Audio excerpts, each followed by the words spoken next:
Anong oras na? Oras na para sa isa na namang chikahan na feeling ko hindi ako makaka-relate. Alam niyo ba kung bakit?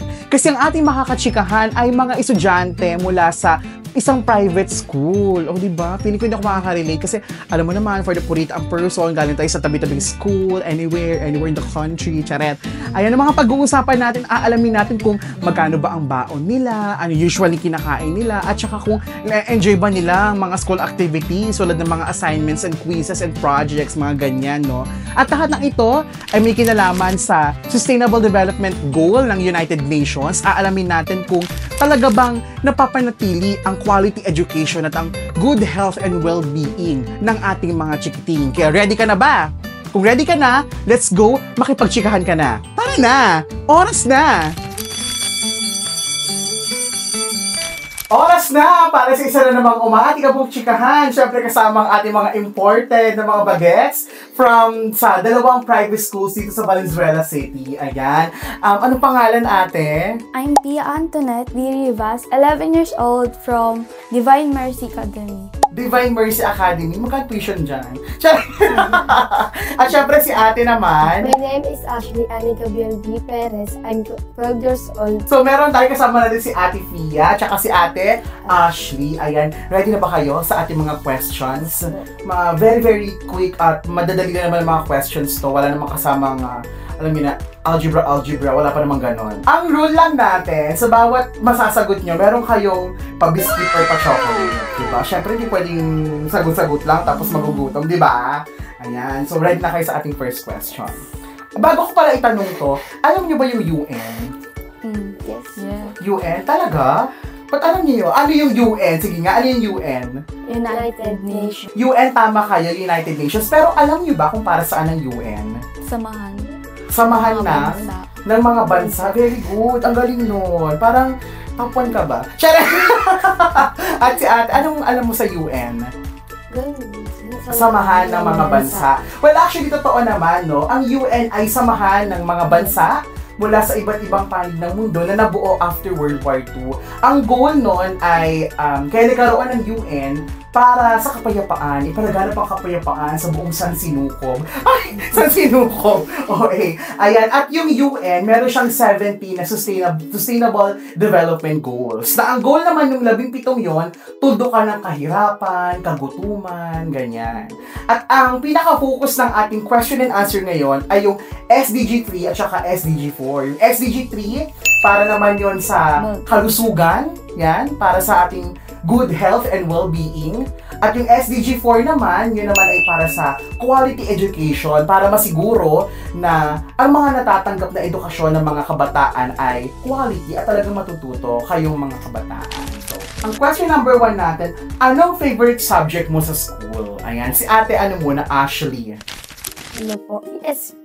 ESP. Ano ESP? Edukasyon sa pagpapakatao. Ikaw, ate Pia. English. Ay, talag. I'm so sorry. Nahihirapan ba kayo sa mga subject na to? O dahil favorite niyo siya, kaya para sa inyo, sobrang dali lang ng mga to? Yan. Depende sa teacher. Depende rin sa teacher. So, pag si teacher, talagang game na game, give na give siya magturo. Give na give din kayong mag-perform sa subject na yon. Ganon. So, may iba pa kayong favorite na subject? O yun talaga yung pinaka, on top sa lahat? Ayun din. Very cool. Okay. Ay, nakasagot pala sila. Kailangan pa chocolate. Ito na ang iyong... Ay, hindi mapakita ang brand. At ito naman, ayan. Mamaya nyo nakainin, sumagot mo na kayo sa question. Ang ating question number 2, ito. Nag-e-enjoy ka ba sa school? Yan. Marami ka bang friends? Ayan. Si ate, ano naman, Pia ang mauuna. Nag-enjoy naman. Pero onti lang yung friend. Konti lang yung friends. Pero yung konting friends yun, talagang nakakapag-bonding naman kayo. Masaya ka naman kapag kasama mo sila, ganyan. Ano yun, nagtulong-tulong kayo sa ACADS nyo pag nag-aaral kayo? Tulong-tulungan. Pero hindi naman nagkukopyahan. Ay, hindi naman. Bawal naman yun, no? Ayan. Si ate, Ate Ashley. Ayan. Yes naman po. Nag-enjoy ka sa school? Paano yung enjoy? Pakita Masaya mo nga. po. Masaya? Paano yung saya?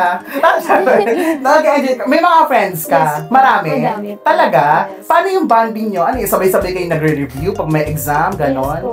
Sabay-sabay. Tapos pag exam, switch paper, ganon. Hindi naman. Wag ganon, no? Dapat honest. Because honesty is the best policy. Ayan, very good. So dito ay, ito ulit ang pa-chocolate nyo. Chocolate na talaga to. Ayan. Di ba? Na-enjoy mo ba yung mga activities na binibigay sa'yo ni teacher? Yan.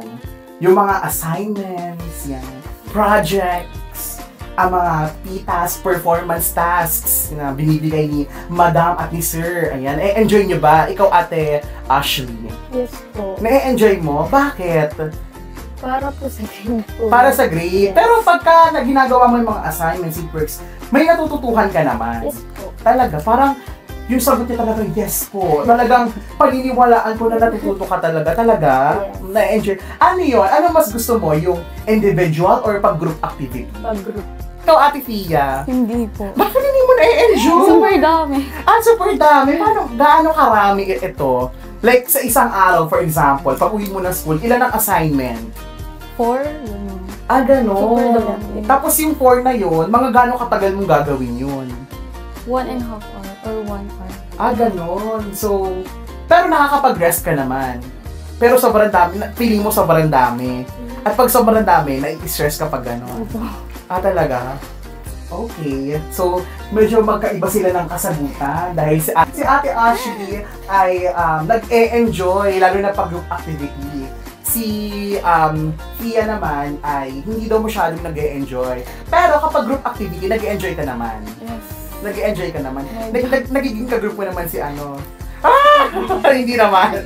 Okay, sige. So, ito ang ating sagot. Dahil hindi ka nag-e-enjoy, wala kang ganito. Charot lang! Siyempre meron pa rin. Ito naman. Thank Ayan. you.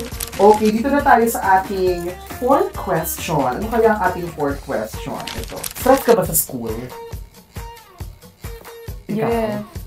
Bakit? Paano yung stress sa school? Minsan, super dami. Sa super dami. Ikaw, Ate ano? Yes po. Na-stress ka din. Pero more than stress, mas nangingibabaw naman yung enjoyment o mas nangingibabaw yung stress? Nangingibabaw enjoy. Sa'yo, Enjoyment. enjoyment pa rin. Kahit may mga Kahit- stress or challenges, di ba? Nangingibabaw pa rin yung stress.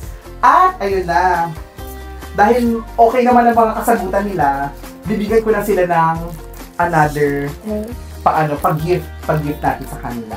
At ayun na naman ang ating mga katanungan, Maraming salamat sa inyong kasagutan. Dahil dyan, ito na ang huling ibibigay ko sa kanila. Uubusin na natin kasi hindi ako pwede sa mga matatanda. At tapos ang ating chikahan kasama ang ating mga bagets na interview kanina. Ngayon naman ay punta tayo sa mga napulot ko sa conversation na yon.